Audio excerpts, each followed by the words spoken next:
Hi friends, good morning. నవరాత్రులు start అయిపోయాయి. అందరూ పూజల్లో బిజీగా ఉన్నారా? ఆ, డబ్బున్న వాళ్ళు, హై క్లాస్ వాళ్ళకి నాదొక చిన్న విన్నపం అండి.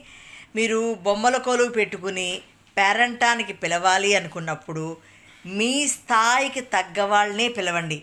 అందరినీ పిలిచి ఒకళ్ళనొకలాగా చూడకండి. ఒక రీసెంట్గా శ్రావణ మాసానికి ఒక పేరెంటానికి వెళ్ళారండి. వాళ్ళు చాలా హై క్లాస్ వాళ్ళు. ఓకే, మీకు డబ్బు ఉంది, మీరు వాళ్ళనే పిలుచుకోవాలి. కొంతమంది సామాన్యులు పక్కన పేరెంటానికి పిలుచుకున్నారండి నేబర్స్ని. వాళ్ళు మిడిల్ క్లాస్ వాళ్ళు. గొప్ప వాళ్ళకేమో దేవుడి దగ్గర తీసుకెళ్ళి పూలేసి అక్షంతలు వేయించింది ఆవిడ. పక్కన పేరెంటానికి వచ్చిన నేబర్స్ని ఏమో చూడనట్టే యాక్ట్ చేసింది. ఇంకొక విషయం తెలుసా అండి? ఇప్పుడు మనకు తాంబూలం అంటే పసుపు కుంకుమ కాదండి, రిటర్న్ గిఫ్ట్లు.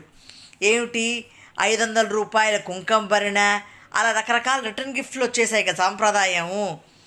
డబ్బున్న వాళ్ళకేమో ఒక రకమైన గిఫ్ట్, మధ్యతరగతి వాళ్ళకేమో ఒక రకమైన గిఫ్ట్. ముత్తైదువులు అంటే అందరూ గౌరీదేవితో సమానం అండి. మీరు ఇంత పూజ చేసుకుంటున్నారే, నిజంగా ఆ అమ్మవారు హర్షిస్తుందా అండి ఇలాంటివి?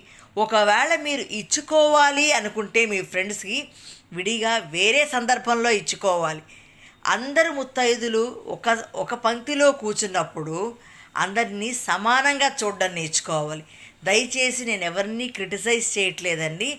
మీరు పిలుచుకోవాలనుకున్నప్పుడు మీ స్థాయికి తగ్గ పిలుచుకుని వాళ్ళని గౌరవించండి. అందరినీ పిలిచి వాళ్ళనొకలాగా వీళ్ళనొకలాగా చూసి అమర్యాద చేయకండి.